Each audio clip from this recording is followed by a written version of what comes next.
Everyone, अभी boards ख़त्म हुए ऑलमोस्ट एक हफ़्ता होने को है। और बहुत लोग अभी अप्रैल टर्म की तैयारी में ज़ोर शोर से लगे होंगे।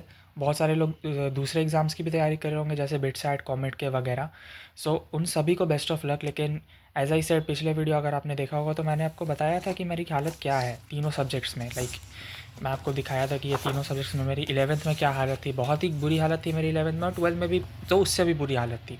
सो आई एम टेकिंग ड्रॉप। उस मैंने शायद इसको शायद इंग्लिश एग्ज़ाम वाले वीडियो में भी बोला था कि I am taking a drop. So I am just mapping और थिंग्स। आई नो कि बहुत दिन हो चुका है, एंड अब तक मेरे को थोड़ा प्रोग्रेस भी करना शुरू कर देना चाहिए था, लेकिन बहुत मल्टीपल रीजंस के चलते मैं नहीं कर पाया हूँ अभी तक कुछ खास प्रोग्रेस। तो अभी फ़िलहाल के लिए मेरा प्लान था कि फ़िज़िक्स में 25 मार्च को मेरे को अपना पूरा 12th क्लास का सिलेबस स्टार्ट कर देना चाहिए, क्योंकि 11th में my backlog is also overwhelming in physics.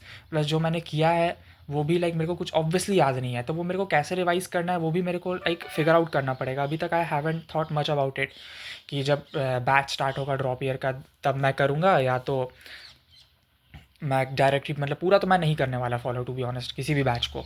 तो वही मेरा प्लान था कि कैसे मेरे को रिवाइज़ करना। I was thinking to just go through my notes और and revise the things which are written in it. So मैं अपनी कॉपी भी इकट्ठा कर रहा था क्लास 11th की। तो इतनी सारी कॉपियाँ मेरी निकली हैं क्लास 11 की।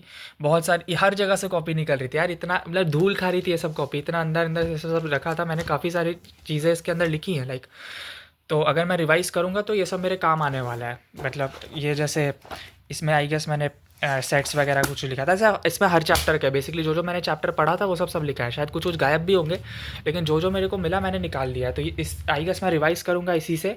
और बाकी देखते आगे क्या करना है, आपको वन शॉट्स देखने या फिर जो भी करना है उसके लिए। लेकिन फिजिक्स में my backlog is quite overwhelming. Almost आधा सिलेबस मेरा बैकलॉग है। और मैकेनिक्स का बहुत इंपॉर्टेंट पार्ट मेरा बैकलॉग रह रहा है, जैसे कि सेंटर ऑफ मास हो गया, रोटेशनल मोशन हो गया, और एस एच एम वेव्स, ये सब fluid mechanics, thermal properties, yes जो भी था, सॉलिड्स, सबका सब मेरा बैकलॉग। और जो मैंने किया भी था वो कुछ खास किया नहीं था। तो अभी तक I am not able to figure out कि मेरे को क्या करना चाहिए, क्योंकि मेरे को कोई दिख नहीं रहा मेरे जैसा। ऑब्वियसली मेरे जितना बेकार लोग कमी है, तो मेरे को कहाँ से मिलेंगे लोग। तो still I wasn't able to figure out कि क्या करना चाहिए। तो मेरे दिमाग में आ रहा था कि I should for now just start from 25 मार्च मेरे को अपना क्लास 12 का सिलेबस स्टार्ट कर देना चाहिए, एज मेरा काफ़ी सारा उसमें पूरा 12th ही मेरा बेसिकली बैकलॉग है। इलेक्ट्रोस्टैटिक्स मैंने शुरू में थोड़ा बहुत किया था, लेकिन आई एम थिंकिंग कि उसको स्टार्टिंग से ही फिर से फुल लेंथ लेक्चर से ही करते हैं। And the content is quite exhaustive. मैंने चेक किया था कि कितने मेरे को लेक्चर्स वगैरह करने हैं, तो काफ़ी एग्जॉस्टिव कंटेंट है। तो मेरे को जितना मैं जल्दी स्टार्ट करूँ उतना मेरे लिए बेटर होगा। तो अभी के लिए आई हैवेंट फिगर आउट कि मेरे को 11th का क्या करना है और कैसे कैसे करना है, लेकिन 25 मार्च से मेरा प्लान है कि मैं फिजिक्स स्टार्ट कर दूँगा। और रही बात तब तक, तो आई एम थिंकिंग कि तब तक मैं ग्रेविटेशन पढूँ। बहुत लोग बोलते हैं ग्रेविटेशन बाद में पढ़ो, लेकिन जिस बैच में मैं था उसमें ग्रेविटेशन पहले पढ़ाया गया, और 12th के पॉइंट ऑफ व्यू से ही पढ़ाया गया कि जिससे इलेक्ट्रोस्टैटिक्स में मदद मिलेगी। और इलेक्ट्रोस्टैटिक्स पहला यूनिट ग्रेविटेशन से काफ़ी ज़्यादा मिलता जुलता है, आप लोग को पता ही होगा, आप लोग पढ़े होंगे। तो मेरा प्लान है कि जितना तब तक हो सके ग्रेविटेशन मैं तब तक करूँ। और ग्रेविटेशन में आई गेस मैंने चेक नहीं किया कितने लेक्चर्स है, लेकिन काफ़ी सारे लेक्चर्स। अगर नहीं भी मेरा कंप्लीट हो पाया 25 मार्च तक, तो भी I will start to physics syllabus. मैं इलेक्ट्रोस्टैटिक्स से स्टार्ट करूँगा और मेरे को पूरा फिजिक्स का सिलेबस करना है। 11th का हैवेंट फिगर आउट, मेरे को सोचना पड़ेगा कि मेरे को कैसे कैसे क्या क्या करना है। ऑल्दो हर में ही मेरे को सोचना पड़ेगा, लेकिन अभी के लिए मेरा ये प्लान है। और रही बात केमिस्ट्री की, तो आईओसी में I am starting from basics. So the thing is कि मैंने 70% केमिकल बॉन्डिंग क्लास 11 में पढ़ा था, और पीरियोडिक टेबल मैंने मल्टीपल जगह से पढ़ा था। मैंने मल्टीपल टाइम्स भी इस चैप्टर को पढ़ा था। एंड मेरा कभी भी किसी टीचर से फिगर आउट मैं कर ही नहीं पाई कि मेरे को किस टीचर से पढ़ना चाहिए। मेरी फ्रीक्वेंसी मैच नहीं हो रही थी। बहुत अच्छे अच्छे टीचर से, मैं नाम नहीं लूँगा, लेकिन मेरा फ्रीक्वेंसी मैच नहीं हुआ उनसे। And I am not blaming them, मैंने भी अपने तरफ से कुछ खास शायद एफर्ट नहीं किया होगा, मैं ही बेवकूफ़ था, मेरे से नहीं हो रहा था। तो ये चैप्टर मेरे को शुरू से करना होगा। जो भी मैंने टीचर से फिगर आउट किया है उनसे मैं शुरू से करूँगा, जिससे मेरी थोड़ी बहुत फ्रीक्वेंसी भी मैच होगी। उसके बाद मैं केमिकल बॉन्डिंग करूँगा।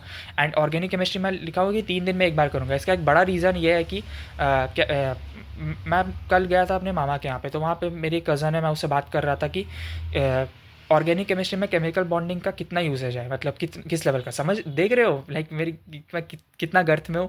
मेरे को वो 11th में भी 12th में जा रही है, मेरे को उससे पूछना पड़ रहा है। और मैं जेई का बुजुर्ग बन चुका हूँ, क्योंकि जो ड्रॉपर होते हैं बुजुर्ग ही कहलाते हैं जेई के फील्ड में, आपको पता ही होगा।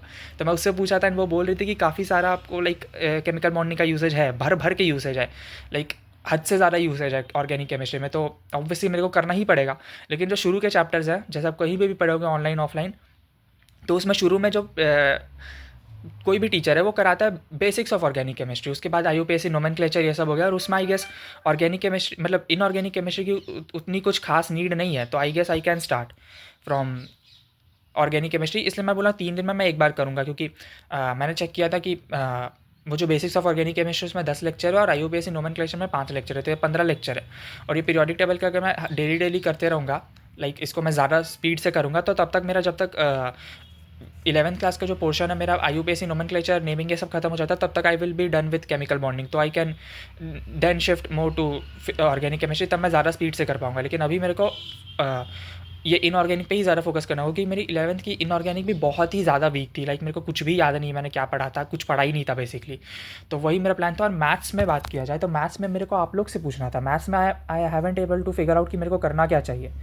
लाइक मेरे को नहीं समझ में आ रहा था कि मैथ्स में मेरे को क्या करना चाहिए, क्योंकि लाइक क्या इसको 12th जैसा मेरे को फिजिक्स मतलब डायरेक्ट 12th क्लास का सिलेबस स्टार्ट कर देना चाहिए, या मेरे को कोई 11th क्लास से कुछ प्री रिक्विजिट्स करने चाहिए, जो मैंने लाइक 11th क्लास में स्टिल मेरा काफ़ी सारे चैप्टर्स डन थे, तो उसको मैं रिवाइज कर सकता हूँ। तो मेरे को समझ नहीं आ रहा था कि मेरे को क्या करना चाहिए मैथ्स में I am not able to figure out कि मैं बेसिक मैथ्स कर लूँ, क्वाड्रेटिक कर लूँ, उसके बाद I guess I should jump straight to the 12th class का सिलेबस, या फिर कुछ और करूँ, या फिर लाइक समझ नहीं आ रहा है। मेरे को रिवीजन का भी कोई प्रॉपर प्लान ढूंढना होगा। तो अभी के लिए मेरा रिवीजन का ये प्लान था कि जो मैंने चैप्टर्स 1.5 साल पहले पढ़ के छोड़ दिया है, उसके लिए मेरे को वन शॉट तो देखना ही पड़ेगा, no doubt about it, and I am not gonna watch full length lectures for it.